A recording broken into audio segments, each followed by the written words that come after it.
Good evening everyone. बच्चों कैसे हो आप? आपको मालूम है कि ये अपना सेशन जो चल रहा है ये चल रहा है रिफ्रैक्शन एट प्लेन सरफेस। इसके बाद रिफ्रैक्शन एट कर्व सरफेस आएगा, उसके बाद refraction at double spherical surface आएगा यानी लेंसेस। लेकिन अभी तो हमारा रिफ्रैक्शन एट प्लेन सरफेस ही चल रहा है। लास्ट टाइम में आपको याद होगा कि हम लोगों ने डिस्कस किया था एप्लीकेशंस ऑफ स्नेल्स लॉ, और उसके ऊपर बेस्ड ढेर सारे प्रॉब्लम्स हमने किए थे। उसके साथ साथ हमने डिस्कस किया था रिफ्रैक्टिव इंडेक्स का एक नया फॉर्मूला, और ये फॉर्मूला था in terms of real depth and apparent depth. आज इसका रिवर्स लेंगे, आज एपरेंट हाइट और रियल हाइट लेंगे, और आज हम लेंगे इनके ढेर सारे एप्लीकेशंस। तो ये जो आपका करंट सेशन चल रहा है, real depth and apparent depth और इनके टर्म्स में रिफ्रैक्टिव इंडेक्स, तो बच्चों माइंड यू कि ये बहुत ही हमारा इंपॉर्टेंट सेशन जाने वाला है।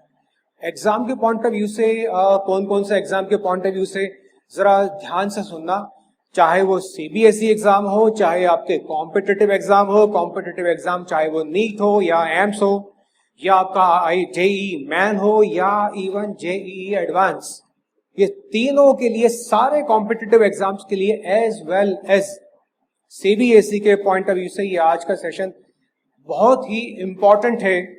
और आप देखना ये है कितना आसान।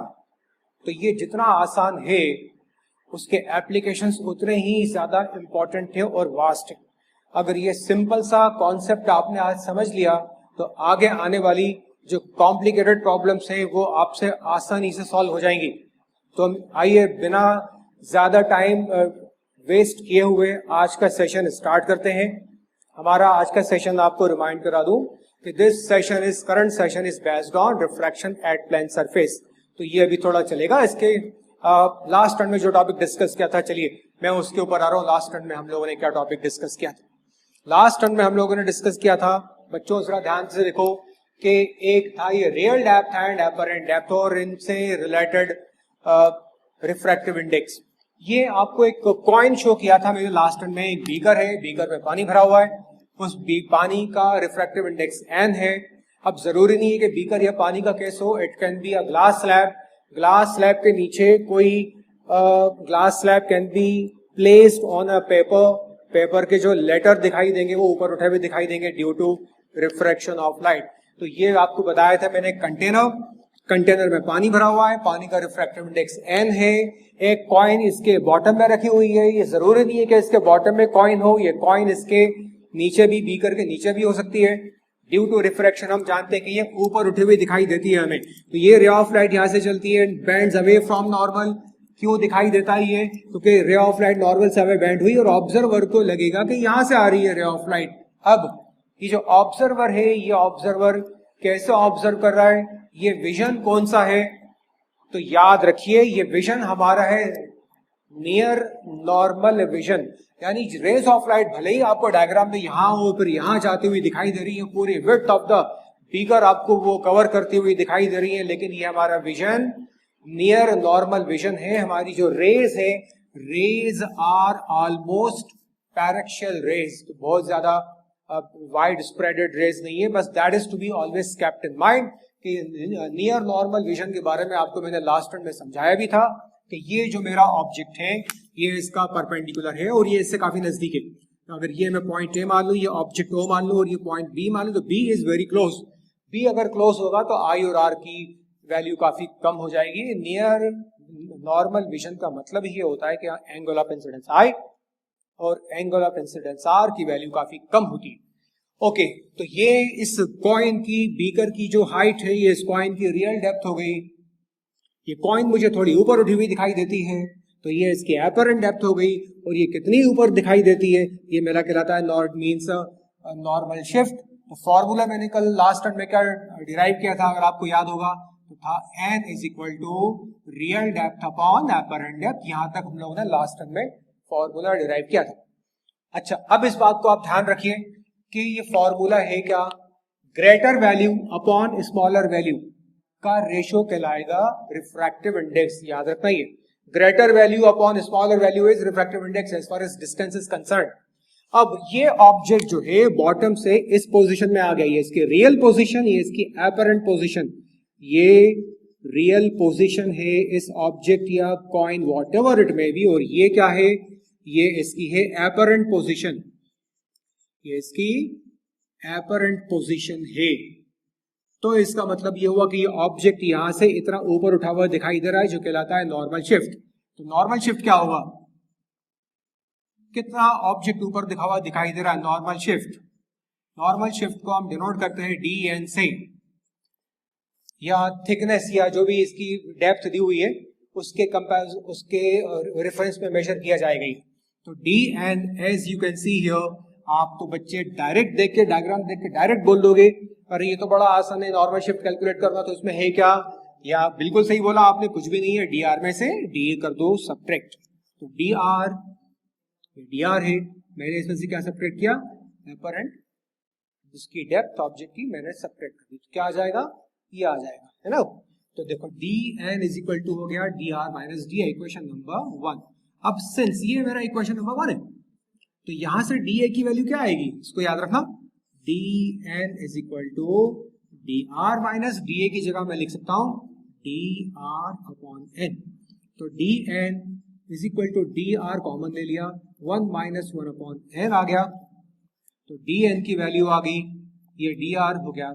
अगर ये इसकी थिकनेस टी है, पहले तो आप ये फॉर्मूला जरा याद रखो, अगर ग्लास स्लैब है इसकी जगह और ग्लास स्लैब की थिकनेस टी है और यहाँ कुछ कोई ये इंक स्पॉट है, ये कोई, तो इंक स्पॉट यहाँ एस से एस पोजीशन पे दिखाई देगा मुझे, ये इंक स्पॉट इस पोजीशन से इस पोजीशन पे दिखाई देगा, तो ये इसकी नॉर्मल शिफ्ट कहलाएगी, और ये इसकी थिकनेस जो है वो थिकनेस टी इसकी रियल डेप्थ हो जाएगी। तो मैं थिकनेस ले रहा हूं ग्लास स्लैब की टी 1 माइनस 1 अपॉन एन। बच्चों ये जितना आसान फॉर्मूला और जितना इजी फॉर्मूला है, इसके एप्लीकेशंस उतना ही वाइड स्प्रेड है, तो ये इसकी स्पेशलिटी, बहुत इंपॉर्टेंट टॉपिक होने वाला है आगे, पहले तो नोट कर लीजिए।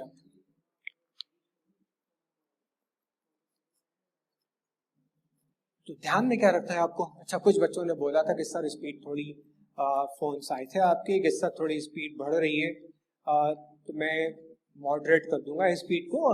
एक्चुअली बेटा स्पीड इसलिए जरा सी बढ़ानी पड़ती है कि टॉपिक्स इतने सारे, एक एक टॉपिक के ऊपर बेस्ड ढेर सारे प्रॉब्लम्स होते हैं, कोशिश ये करते हैं कि सभी कवर हो जाएं।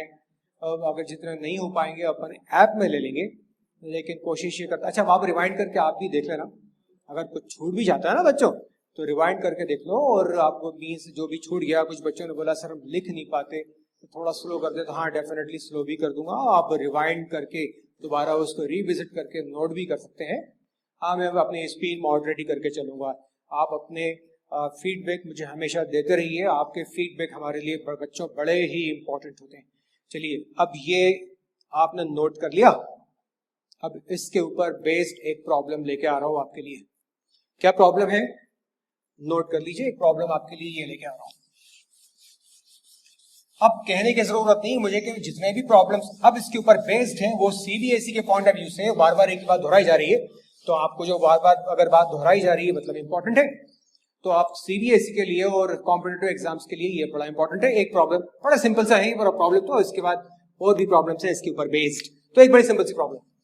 तो क्या प्रॉब्लम है ये सिंपल सी भाई, सिंपल सी प्रॉब्लम ये है कि मुझे एक ग्लास स्लैब दी हुई है, इस ग्लास स्लैब की जो थिकनेस है वो कितनी दी हुई है मुझे, इसकी थिकनेस मुझे दी हुई है, कितनी ले लूं इसकी थिकनेस में, इसकी थिकनेस में ले लेता हूं सपोज कितनी ले लूं 6 सेंटीमीटर, सपोज इसकी थिकनेस है 6 सेंटीमीटर। ग्लास का जो रिफ्रैक्टिव इंडेक्स मैं ले लेता हूं ये 3/2, और इसके बॉटम में एक इंक स्पॉट है, ये एस क्या है, ink spot, S is a ink spot. तो मुझे कैलकुलेट क्या करना है, ग्लास स्लैब एक बुक होती है, बुक के ऊपर रखा हुआ है, बुक के जो लेटर्स है या कोई भी कुछ लिखा हुआ है कॉपी के ऊपर, इंक स्पॉट है, उसके ऊपर एक ग्लास स्लैब रखी हुई है, तो वो इंक स्पॉट कितना ऊपर उठा हुआ दिखाई देगा, मुझे ये कैलकुलेट करना है नॉर्मल शिफ्ट इसमें। तो नॉर्मल शिफ्ट का फॉर्मूला है dl is equal to T the thickness 1 minus 1 upon n, thickness दी हुई है इसकी 6, 1 माइनस 1 अपॉन 3/2 इसका मुझे दिया हुआ है रिफ्रैक्टिव इंडेक्स ग्लास का, तो ये हो जाएगा 6 इंटू 2/3 हो जाएगा ये 1 माइनस 2/3, तो ये हो जाएगा 6 इंटू 3 माइनस 2/3 दैट इज ये हो गया 1/3। Are you able to follow it properly? I hope so. तो ये हो जाएगा 3 माइनस 2, 3 2 6। तो ये ink spot on viewing it through this glass slab कितना ऊपर उठा हुआ दिखाई देगा मुझे? 2 सेंटीमीटर उठा हुआ दिखाई देगा इन अपवर्ड डायरेक्शन। बड़ा सिंपल प्रॉब्लम है ये। एक प्रॉब्लम ये नोट करिए, इससे रिलेटेड एक ऐसी प्रॉब्लम जो सीबीएसई में भी आई है और जो कॉम्पिटिटिव एग्जाम्स में भी आई है। इसके बाद वो प्रॉब्लम करवा रहा हूं, पहले इसको नोट कर लो।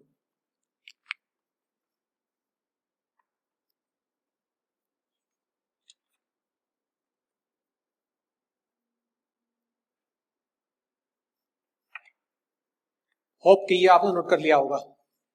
अब मैं यहां लेकर आ रहा हूं नेक्स्ट टॉपिक, और वो है normal shift.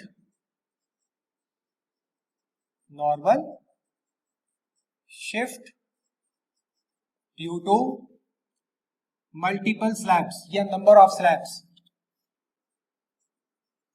Number of slabs ये इंपॉर्टेंट कंडीशन है।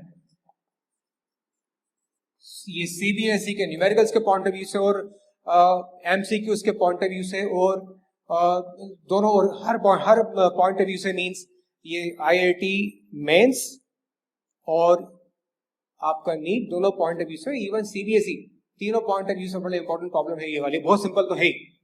क्या है ये मल्टीपल स्लैब क्या है? चलिए देखते हैं। मान लिया मैंने कि एक नंबर ऑफ स्लैब्स रखी हुई है, एक के ऊपर एक।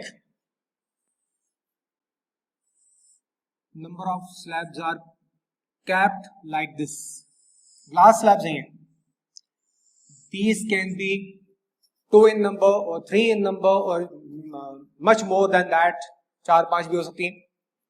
इन स्लैब्स की थिकनेस है T1, इसके T2, इसके T3, लास्ट बॉटम मोस्ट की T3। यहां पर इसके बॉटम में एक स्पॉट है, इंक स्पॉट है ये, ठीक है, इंक स्पॉट। तो मुझे कैलकुलेट क्या करना है? इसके साथ साथ एक बात और बता दूं, इसका रिफ्रैक्टिव इंडेक्स N1, इसका रिफ्रैक्टिव इंडेक्स N2 और इसका रिफ्रैक्टिव इंडेक्स लास्ट वाले का N3। तो मुझे कैलकुलेट क्या करना है? मुझे टोटल नॉर्मल शिफ्ट कितना है ये कैलकुलेट करना है। तो इसका मतलब साफ समझ में आ रहा है कि ये वाली स्लैब भी इस स्पॉट को थोड़ा ऊपर उठाएगी, फिर ये वाले भी उठाएगी, ये वाले भी उठाएगी। तो इसको मुझे करना कैसे? तो टोटल नॉर्मल शिफ्ट कितनी हो जाएगी? टोटल नॉर्मल शिफ्ट की मुझे वैल्यू कैलकुलेट करनी है। तो dn कितना होगा बच्चों? ये होगा dn1 plus dn2 plus dn3। ये तीनों ही slabs they will contribute to the shifting of the object image in upward direction. तीनों की कंट्रीब्यूशन यहां एड अप हो जाएगा। तो ये हो जाएगा t1 1 minus 1/n1 plus T2, ये N2 है, 1 minus 1/N2 plus T3 1 minus 1/N3। ये इंपॉर्टेंट फॉर्मूला है बच्चों, ये फॉर्मूला आप नोट कर लो। इंपॉर्टेंट फॉर्मूला, इजी भी है, इंपॉर्टेंट भी है। आगे आने वाली सेशन में आप देखेंगे इसका कितना वाइटल रोल प्ले होने वाला है इससे। तो ये आसान मत समझना है इसको, आसान तो है, मतलब कहने का मेरा ये है कि इसको आप हल्के में मत लेना, इसको बड़े ध्यान से दिमाग में बैठा लेना। जब इसकी जरूरत पड़ेगी हमें कॉम्प्लिकेटेड प्रॉब्लम्स को सॉल्व करने के लिए, तो ये एप्लीकेशन वहां पर यूज में आएगी, ये कॉन्सेप्ट वहां यूज होगा। तो इसको दिमाग में अपने रखना भूलना नहीं, बहुत इंपॉर्टेंट है इसका एप्लीकेशन। आप खुद देखेंगे आने वाले जो प्रॉब्लम्स हैं आगे आने वाले सेशंस में कितना इसका वाइटल रोल प्ले करने वाला ये कॉन्सेप्ट। एक सिंपल सी प्रॉब्लम आपने नोट कर लिया होगा, एक सिंपल सी प्रॉब्लम इसके बाद में लेके आ रहा हूं बेटा आपके लिए। होपफुली के नोट कर लिया सबने ये, ठीक है। चलिए अब मैं जो प्रॉब्लम आपके लिए लेके आया हूं वो ये है। मुझे दी हुई है दो स्लैब्स, एक का रिफ्रैक्टिव इंडेक्स 3/2, दूसरे का रिफ्रैक्टिव इंडेक्स 4/3। एक स्लैब की जो थिकनेस है T1 वो मुझे दी हुई है 6 सेंटीमीटर, दूसरी स्लैब की जो थिकनेस दी हुई है T2 वो 4 सेंटीमीटर दी हुई है। मुझे कैलकुलेट करना है total normal shift, total normal shift मुझे कैलकुलेट करना है। हाँ मुझे मालूम है बहुत सारे बच्चे करके भी बैठ गए होंगे। अच्छा ये ऑब्जेक्ट टू टाइप क्वेश्चन है, इसके मैं आपको ऑप्शन बता दूं। इसके ऑप्शंस हैं, ऑप्शन लिख लीजिए इनके जो ऑप्शंस हैं। ऑप्शन है A 1 centimetre, B 2 centimetre, C 3 centimetre, D 4 centimetre. These are the options, note कर लो ये।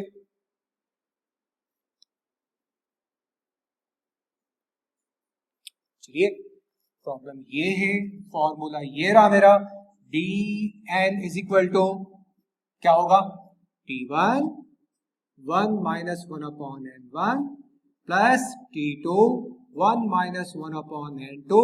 बस दो ही स्लैब्स हैं तो मुझे यहीं तक जाना है, जितनी भी स्लैब्स होंगी उतना हम आगे बढ़ते चले आएंगे, 10 होने दो कोई फर्क नहीं पड़ता। तो अब T1 मेरा कितना दिया हुआ है यहाँ बच्चों 6, 1 माइनस 1 अपॉन, अच्छा ये N1 है, N1 दिया 3/2, तो इसको मैं यहाँ 3/2 लिखूंगा तो 2 ऊपर चला जाएगा, 3 नीचे आ जाएगा इस तरह, प्लस ये नेक्स्ट स्लैब की विड्थ मुझे दी हुई है थिकनेस 4 सेंटीमीटर, 1 माइनस N2 की वैल्यू 4/3 है तो ये 3/4 हो जाएगा। चलिए इसको सॉल्व कर लेते हैं। 6 into 3 minus 2 that is 1/3 plus 4 into 4 minus 3 that is 1/4, 4 से 4 कैंसिल हो गया, 3 2 6 हो गया, तो 2 plus 1 that is equal to 3 centimetre. Normal shift की वैल्यू आई 3 सेंटीमीटर। कौन सा ऑप्शन है मेरा, C is the correct option, ये करेक्ट ऑप्शन, नोट कर लो बेटा।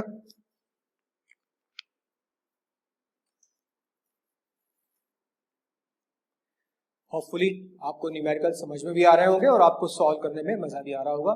हाँ न्यूमेरिकल्स का यही तो है, अगर समझ में आ जाए तो सॉल्यूशन बड़ा आसान हो जाता है। तो पूरा खेल तो उसके समझने में और कुछ समझ में नहीं आता तो आप उसका फ्री बॉडी डायग्राम ड्रॉ कीजिए, और फ्री बॉडी डायग्राम ड्रॉ करने के बाद अब जो हम इसके बाद प्रॉब्लम करने वाले, तो एट ए ग्लांस आप किसी प्रॉब्लम को समझोगे तो समझ में नहीं आएगा, जब तक फ्री बॉडी डायग्राम ड्रॉ नहीं कर लेंगे प्रॉब्लम समझ में नहीं आती। करते हैं भी, देखिए थोड़ा और एक कॉन्सेप्ट समझ लें। चलिए मैं मिटा रहा हूं, अब इसका एप्लीकेशन कहां आएगा जरा बच्चों ध्यान से देखना, जरा इसका एप्लीकेशन हम लोग कहां करने वाले, थोड़ा जल्दी जल्दी ये फिनिश करो।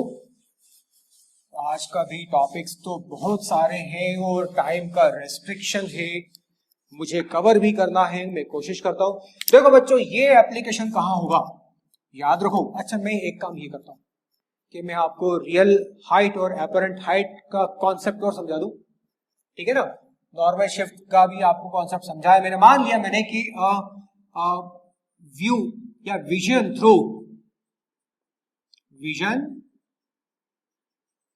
थ्रू अ ग्लास स्लैब, ये इसका एप्लीकेशन आ गया। और ये जो एप्लीकेशन आपको बता रहा हूं ये कॉम्पिटिटिव एग्जाम्स के लिए, सीबीएसई के लिए नहीं, जबकि कॉन्सेप्ट वही लगना है। मान लिया कि एक ऑब्जर्वर है और वो किसी चीज को ग्लास स्लैब के थ्रू ऑब्जर्व कर रहा है, ये ग्लास स्लैब है, ग्लास स्लैब है ये, और ऑब्जर्वर यहां किसी ऑब्जेक्ट को क्या कर रहा है, ये ऑब्जेक्ट है वो उस ऑब्जेक्ट को ऑब्जर्व कर रहा है। Suppose this is the object, तो याद रखिए जब भी ऑब्जेक्ट हमारा मीन्स हम जब किसी ऑब्जेक्ट को मीन्स ऑब्जर्व करते हैं, ठीक है, तो अगर इसके चारों तरफ एक सराउंडिंग मीडियम है, कौन सा मीडियम है, पानी में ये ग्लास स्लैब रखा हुआ है, और ये जो ग्लास स्लैब दी हुई है मुझे होलो है, ग्लास स्लैब ऐसी होलो है, तो ये रेयरर मीडियम हो गया, ये डेंसर मीडियम हो गया। तो जब ऑब्जेक्ट ऑब्जर्वर डेंसर मीडियम में होता है तो ऑब्जेक्ट थोड़ा हमें शिफ्ट होता हुआ दिखाई देता है, और जब ऑब्जेक्ट हमारा इसी टॉपिक के ऊपर आपको लेके मुझे आना है तो ये वाली सिचुएशन कॉम्पिटिटिव एग्जाम में आती है। और अगर ये ग्लास स्लैब है और ये एयर है, तो अब ये मेरा ऑब्जेक्ट जो है यहां पर है, अब जो ऑब्जर्वर ऑब्जर्व करेगा थ्रू ग्लास स्लैब करेगा।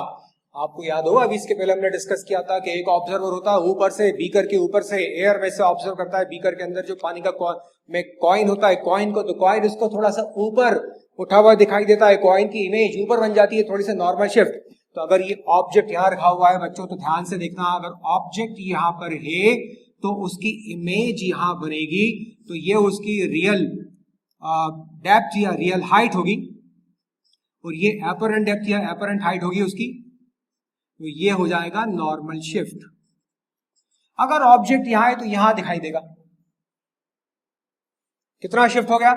शिफ्ट ये हो गया इसमें dn is equal to t1 minus 1 upon n, ये शिफ्ट आ गया इसमें। तो इसको हम कहां यूज करेंगे? अभी इसका एक एप्लीकेशन तो आपको बताया मैंने कि ग्लास स्लैब के नीचे एक इंक स्पॉट है, इंक स्पॉट कितनी ऊपर उठी हुई दिखाई देगी, वहां इसका यूज होगा। दूसरा इसका यूज कहां होगा? देखो यहां यूज होगा बच्चों, ये मिरर है, ये मिरर के सामने एक ऑब्जेक्ट रखा हुआ है उसके प्रिंसिपल एक्सिस के ऊपर, यहां पर एक ग्लास स्लैब रख दिया मैंने।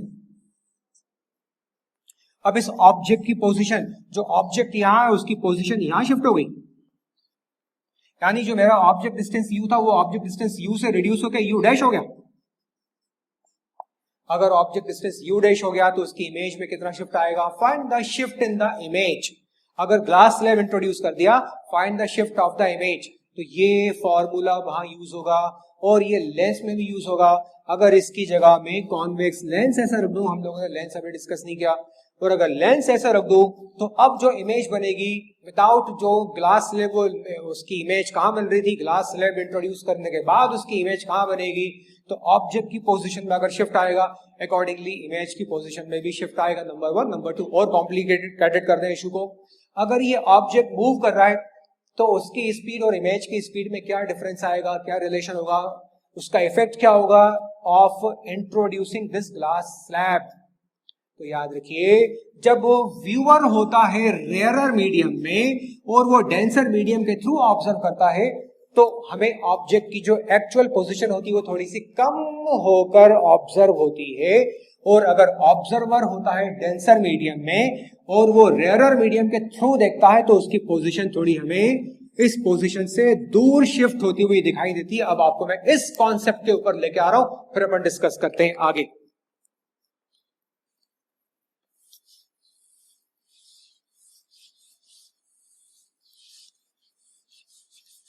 अगला case, real height and apparent height. Real and apparent height, depth की जगह हाइट आ गई, real height and apparent height.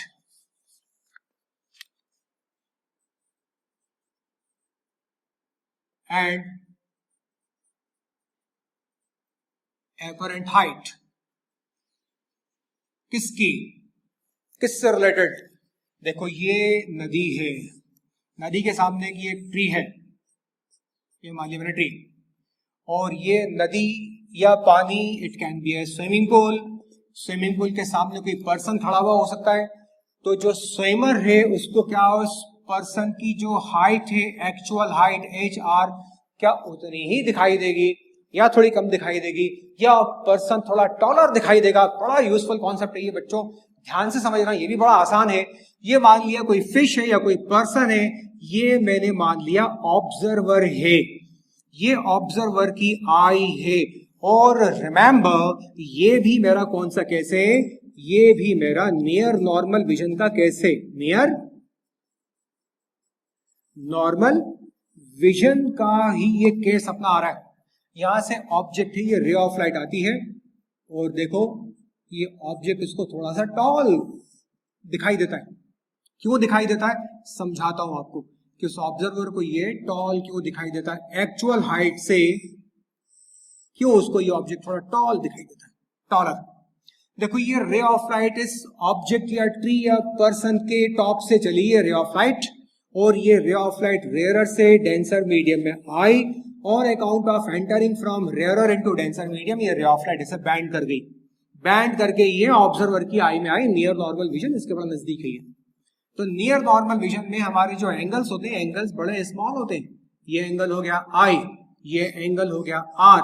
अगर ये I हुआ तो ये भी I हुआ, ये R हुआ तो ये भी आर हुआ और ये भी एंगल आर हुआ. I and r are very small. Near normal vision में सारे एंगल बड़े स्मॉल होते हैं, डायरेक्शन रेज होती है. ठीक है ना. तो अब ये हुई ऑब्जेक्ट की एपरेंट हाइट और ये हुआ उसकी हाइट में शिफ्ट, नॉर्मल शिफ्ट. चलिए हम कैलकुलेट करते हैं इनको भी. Since i and r are very small, i और आर काफी स्मॉल हैं, देयरफॉर हम लिख सकते हैं sine i equal to tan i equal to i. ये फंडा याद रखना, ये आगे भी बहुत यूज होने वाला है, इसके पहले भी हम पढ़ चुके हैं ये. और and sine are equal to tan R equal to R. Remember, थोड़ा जल्दी चलूंगा क्योंकि एक बार ये डिस्कस हो चुका है इन टर्म्स ऑफ डेप्थ. तो ये मैंने मान लिया पॉइंट ए ले लो, ये पॉइंट बी ले लो, ये परपेंडिकुलर एक्स मान लो, ठीक है, ये सी मान लो, ये डी मान लो. आई होप डायग्राम सबको समझ में आ गया होगा. ठीक है. एन क्या होता है? एन हम जानते हैं डेंसर मीडियम का रिफ्रैक्टिव इंडेक्स एन है. ये होता है sine i upon sine are equal to tan i upon tan are.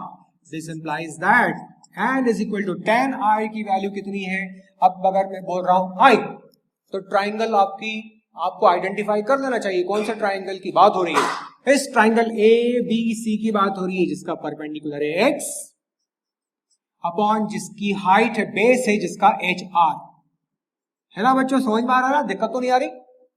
Ten are, अगर मैं बात कर रहा हूं टेन आर की, तो ये रहा मेरा एंगल आर.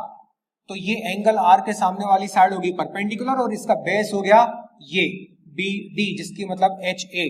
तो ये हो जाएगा x upon H A. X से एक्स कैंसिल हो जाएगा. एन इक्वल टू आएगा H A upon H R. Remember, greater height upon smaller height होता है रिफ्रैक्टिव इंडेक्स. ये इसके पहले भी बताया था, याद करने के लिए दोबारा इसको याद रखना. तो एच ए होगा एन इंटू एच आर. तो नॉर्मल शिफ्ट कितना होगा? नॉर्मल शिफ्ट की वैल्यू हो जाएगी, यस, बहुत से बच्चों ने इसको समझ भी लिया होगा कि हाँ ये है नॉर्मल शिफ्ट. तो एच ए में से एच आर सब्ट्रैक्ट करोगे, नॉर्मल शिफ्ट डी एन की वैल्यू आ जाएगी H A minus H R. H A है कितना? N into H R minus H R. तो डी एन नॉर्मल शिफ्ट की वैल्यू इस केस में आएगी, एच आर कॉमन ले लो, एन माइनस वन. दोबारा बच्चों बोल रहा हूं कि ये कॉन्सेप्ट बड़ा इंपॉर्टेंट है, बहुत सारे न्यूमेरिकल्स बनेंगे इसके ऊपर बेस्ड. तो अच्छी तरह से ये कॉन्सेप्ट आप समझ लीजिए ताकि इनके एप्लीकेशन को हम जब यूज करें तो हमें डिफिकल्टी ना हो.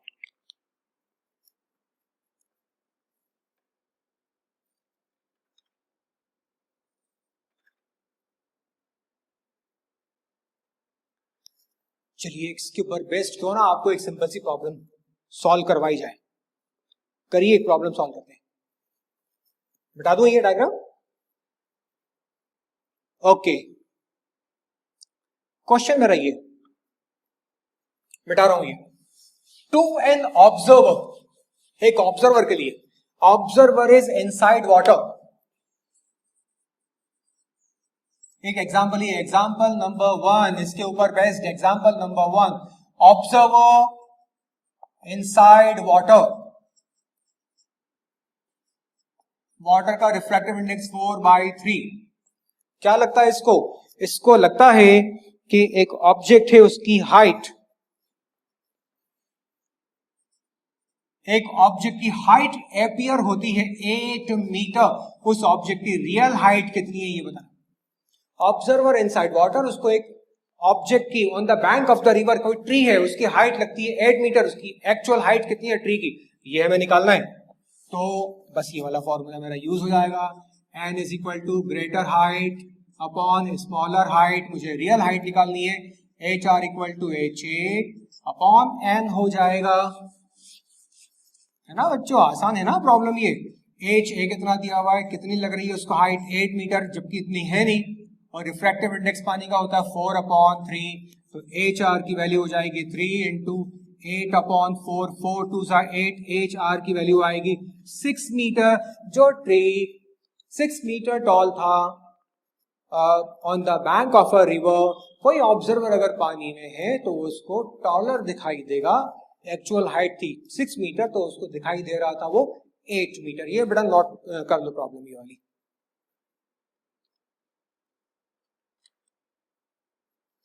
चलो अब एपरेंट हाइट और रियल हाइट के एप्लीकेशंस के ऊपर आते हैं।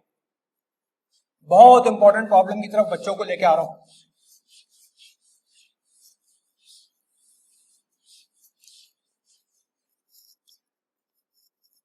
और ये है बड़ा important case, image formation by a thick mirror.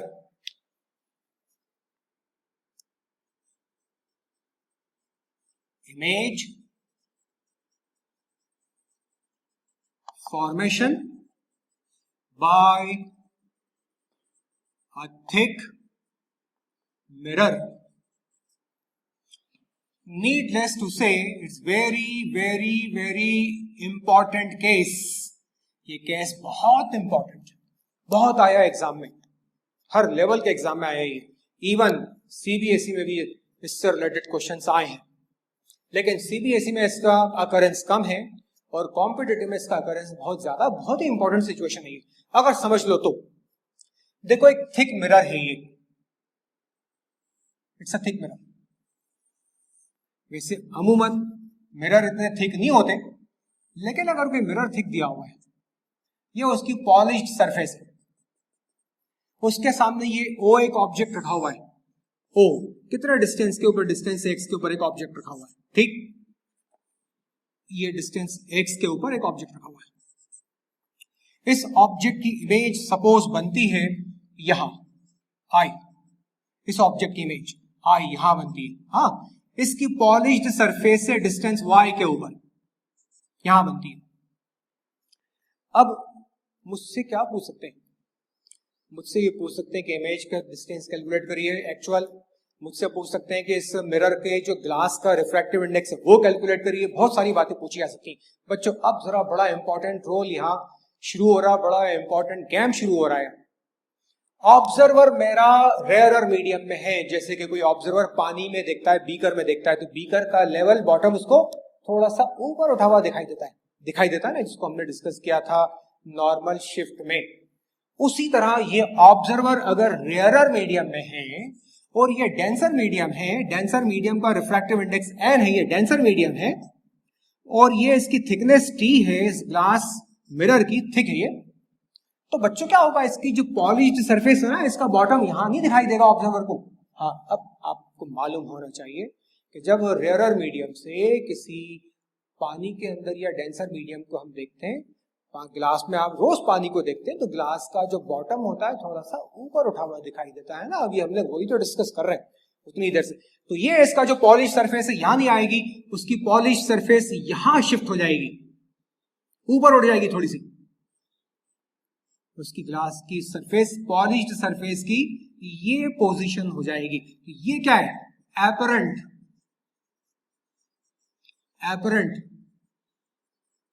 Position of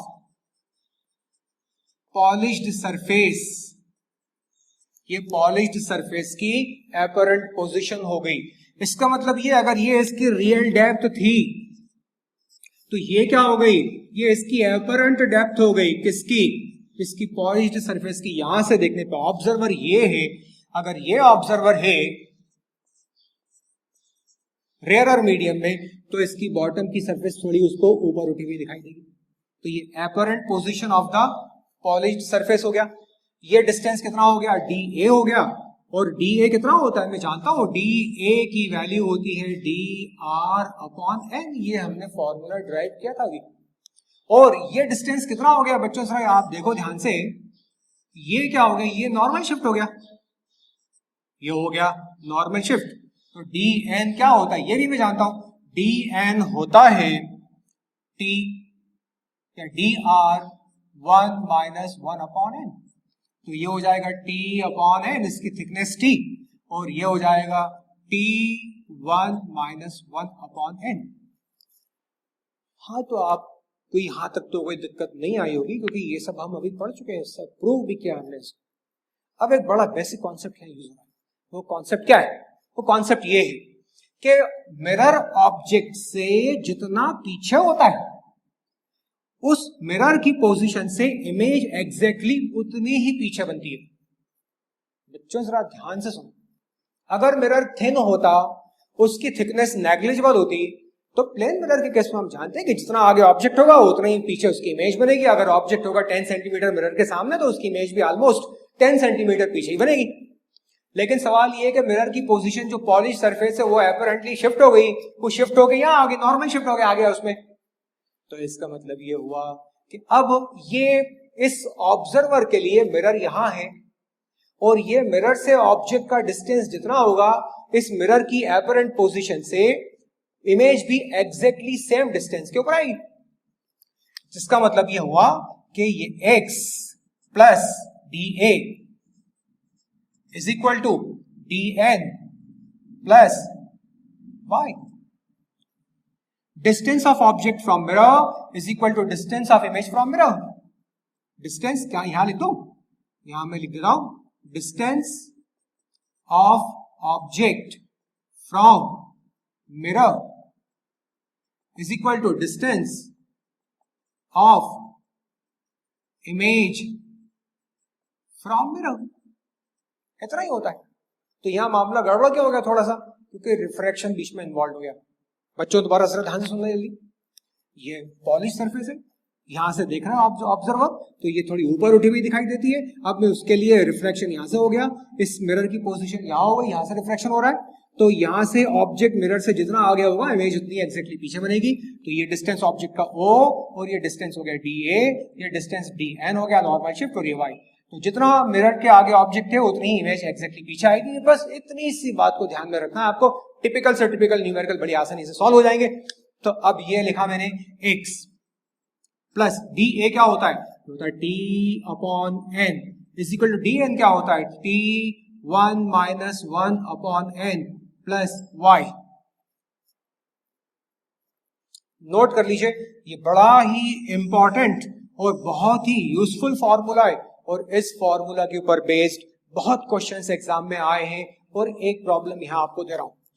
अगर ये डिस्टेंस मुझे दिया हुआ है 8 सेंटीमीटर, और मिरर के सरफेस से एक ऑब्जेक्ट 8 सेंटीमीटर डिस्टेंस के ऊपर दिया हुआ है, और पॉलिश्ड सरफेस से 12 सेंटीमीटर के ऊपर उसकी इमेज बन रही है, और उसकी थिकनेस मुझे दी हुई है, मान लो इसकी थिकनेस 6 सेंटीमीटर दी हुई है, तो मुझे n equal to question mark इसका रिफ्रैक्टिव इंडेक्स निकालना। बच्चों प्रॉब्लम नोट करो, इस कॉन्सेप्ट के ऊपर बेस्ड एक प्रॉब्लम अगले टर्म में और भी प्रॉब्लम करेंगे, आज का लास्ट प्रॉब्लम है।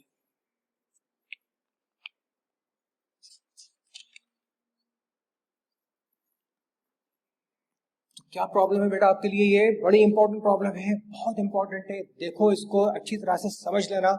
घर में जाके आप लोग जब आराम से रिलैक्स्ड होके इन सबको प्रैक्टिस करोगे ना, तो हर चीज आपके समझ में बड़ी आसानी से आ जाएगी। और अगर फिर भी डाउट आता है आपको, तो फिर मैं हूं, फिक्र मत करना उसका। तो क्या क्वेश्चन क्या है? एक थिक मिरर जिसकी थिकनेस कितनी? 6 सेंटीमीटर। टी की वैल्यू कितनी? टी की वैल्यू मैं कहां लिख दूं? यहां मैं लिख देता हूं टी की वैल्यू ये हो गया टी। मुझे इसके सामने एक ऑब्जेक्ट रखा हुआ है 8 सेंटीमीटर मार के ऊपर, और पॉलिश्ड सरफेस से 12 सेंटीमीटर के ऊपर इसकी इमेज बन रही है। तो मुझे कैलकुलेट करना है कि इस मिरर का जो मटेरियल है, जो भी ग्लास, उसका रिफ्रैक्टिव इंडेक्स कितना है, ये मुझे फाइंड आउट करना है। ये मेरा फॉर्मूला आ गया। x कितना दिया हुआ है? 8। t कितना दिया हुआ है? 6। n मुझे फाइंड आउट करना है, is equal to T again 6, 1 minus 1 upon n। तो फाइंड आउट करना है। क्वेश्चन ये है, एक ऑब्जेक्ट मिरर के सामने, मिरर के सरफेस के सामने 8 सेंटीमीटर पर रखा हुआ है, पॉलिश सरफेस से उसकी इमेज 12 सेंटीमीटर डिस्टेंस के ऊपर बनती है। अगर मिरर थिन नहीं है, 6 सेंटीमीटर थिक है, तो इसके मटेरियल का रिफ्रैक्टिव इंडेक्स फाइंड आउट करो। तो प्लस y यहां दिया हुआ है 12, सॉल्व कर लेते हैं इसको। 8 plus 6 upon n is equal to 6, bracket open किया, minus 6 upon n plus 12, 6 upon n यहां ले आओ तो कितना हो जाएगा 12 upon n, 12 upon n is equal to ये 6 प्लस 12 कितना हुआ 18, और 18 में से आपने 8 उस साइड ले गए तो ये 18 माइनस 8 कितना हो गया, 18 माइनस 8 हो गया 10। तो this means n equal to कितना हुआ 12 अपॉन 10 इज इक्वल टू 1.2। तो जो मटेरियल है उसका रिफ्रैक्टिव इंडेक्स आया 1.2, ये हमारा आंसर। अगर रिफ्रैक्टिव इंडेक्स दिया है तो आपसे पूछ सकते हैं कि उसकी थिकनेस कैलकुलेट करिए। अगर थिकनेस दी हुई है और ऑब्जेक्ट की पोजीशन x दी हुई है तो आपसे पूछ सकते हैं कि बताइए कि मिरर की सरफेस से उसकी इमेज कितना डिस्टेंस के ऊपर बनेगी, और अगर वो भी दिया हुआ है तो बताइए कि ऑब्जेक्ट मिरर के अपोजिट सरफेस से कितना डिस्टेंस के ऊपर रखा हुआ है। कहने का मतलब ये कि x, t, n या y इनमें से कोई भी एक क्वांटिटी अननोन बनाकर डिफरेंट वैरायटी के क्वेश्चंस बनाए जा सकते हैं। तो इसी से रिलेटेड अगले टर्न में हम एक और क्वेश्चन करेंगे और फिर अगला टॉपिक हम स्टार्ट करेंगे। अभी हमारा session refraction at plane surface ही चल रहा है। उसके बाद यही real and apparent depth, real and apparent height का कॉन्सेप्ट हम अप्लाई करेंगे in the case of bird and fish. Bird dive कर रहा है to catch a fish inside water, ये डिस्कवरी वगैरह में आपने देखा होगा। तो बर्ड की स्पीड क्या और फिश की स्पीड क्या, और फिश को बर्ड की स्पीड कितनी लग रही है और बर्ड को फिश की स्पीड कितनी लग रही है, फिश को बर्ड की हाइट एक्चुअल से कितनी ऊपर दिखाई दे रही है, या फिश को बर्ड को जो फिश की डेप्थ है वो एक्चुअल डेप्थ से कितनी कम दिखाई दे रही है। अगले टर्न के जो केसेस है बहुत ही इंपॉर्टेंट है, और ये जितने भी इंपॉर्टेंट केसेस हैं इनमें बड़ा ही सिंपल कॉन्सेप्ट लग रहा है, और ये कॉन्सेप्ट है real depth and real height, apparent depth and apparent height वाले। तो पहले आपसे ये मैं रिक्वेस्ट करूंगा, सबसे बल्कि आपको सजेस्ट करूंगा कि पहले आप real depth and real height वाले फॉर्मूले ड्राइव कर ले अच्छी तरह से, उसके बाद आप न्यूमेरिकल्स अटेम्प्ट करें। अच्छा, ये जो क्वेश्चन है ना, आपको जो मैंने अभी आपको डिक्टेट कराया, बल्कि डिक्टेट नहीं कराया मैंने ये डायग्राम के हिसाब से आपको न्यूमेरिकल बता दिया। मालूम एक्चुअली होता क्या है, आपको एग्जाम में डायग्राम नहीं दिया जाएगा, आपको सिर्फ डेटा दिया जाएगा। एक थिक मिरर है, उसकी थिकनेस 6 सेंटीमीटर है, उसके सामने एक 8 सेंटीमीटर के ऊपर ऑब्जेक्ट बनता है, पॉलिश सरफेस है, उसकी इमेज 12 सेंटीमीटर बनती है, उसका रिफ्रैक्टिव इंडेक्स कैलकुलेट करके बताइए। तो मालूम होता क्या है, बच्चे को प्रॉब्लम समझ में नहीं आती, ये दिया क्या है और कैलकुलेट करना क्या है। तो आपको पहले फ्री बॉडी डायग्राम इस तरह का बनाना पड़ेगा, फिर ये कॉन्सेप्ट यहाँ पर अप्लाई करना पड़ेगा, तब जाके ये न्यूमेरिकल समझ में आएगा। तो जाते जाते एक बार आपसे दोबारा बोल रहा हूँ, न्यूमेरिकल्स अटेम्प्ट करने के पहले जो फॉर्मूले डिराइव करवाए बच्चों, पहले उन फॉर्मूला को आप अच्छी तरह से प्रैक्टिस करिए, और इसी सेशन को हम आगे बढ़ाएंगे और इंटरेस्टिंग सिचुएशंस लेके आएंगे। होपफुली कि आपने ये भी एंजॉय किया, और आई एम कॉन्फिडेंट कि आगे आने वाले डिफरेंट केसेस आप वो भी एंजॉय करेंगे। बच्चों की practising and keep studying and enjoy your holidays. Till then, good boy. You are all very good boy and good girls. Goodbye.